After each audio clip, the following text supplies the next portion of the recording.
কোন কোন খাবার দিয়ে সাহরি ও ইফতার করা সর্বোত্তম হবে? ইফতার এবং সাহরির জন্য সবচেয়ে উত্তম খাবার হলো খেজুর। নবী করিম সাল্লাল্লাহু আলাইহি সাল্লাম সাহরি সম্পর্কে বলেছেন, নেআমা সাহুরুল মুমিনি আত-তামার। ইমানদারের কতই না উত্তম সাহরি হলো খেজুর। তিনি ইফতার করতেন সাধারণত খেজুর দিয়ে, এবং যে খেজুর দিয়ে তিনি ইফতার করতেন সেটা ছিল আধা পাকা আধা কাঁচা। খেজুর সাধারণত গোড়ার অংশ থেকে পাকা শুরু হয়, এরপর আস্তে আস্তে মুখের অংশের দিকে যায়। গোড়ার অংশ থেকে অর্ধেক পেকেছে, নরম হয়েছে, আর বাকি অর্ধেক কচকচে কাঁচা।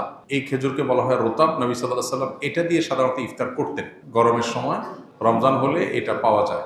এটা যদি না থাকতো তাহলে সরাসরি সাধারণ যে খেজুর সেটা দিয়ে তিনি ইফতার করতেন, পুরো পাকা খেজুর দিয়ে ইফতার করতেন। অতএব ইফতারের জন্য খেজুর হলো সবচেয়ে উত্তম আইটেম, কিন্তু এটা জরুরি কোনো জিনিস না, আবশ্যক কোনো বিষয় না যে ইফতারের জন্য খেজুর হতেই হবে। খেজুর ঠিক একইভাবে সাহরির জন্য এই একই খাবারকে বিশেষভাবে গুরুত্ব দেওয়া উচিত। সাহরিতে আমরা সাধারণত ভাত মাছ যাই খাই না কেন, একটা খেজুর আমরা খেয়ে নিতে পারি, একটু খেজুর খেতে পারি, দুটা খেজুর খেতে পারি, তাহলে সেক্ষেত্রে আমাদের সাহরিতে খেজুর খাওয়ার যে সুন্নাহ সেটা আদায় হয়ে যাবে ইনশাআল্লাহ। আরেকটা গুরুত্বপূর্ণ বিষয় হলো যে খেজুরের মধ্যে প্রচুর পরিমাণে খাদ্য শক্তি আছে, অনেক বেশি এনার্জি আছে, যার কারণে খেজুর এটা যখন ইফতার এবং সাহরি উভয়টাতে খাওয়া হয় তখন রোজা রাখাটা মানুষের জন্য সহজ হয়।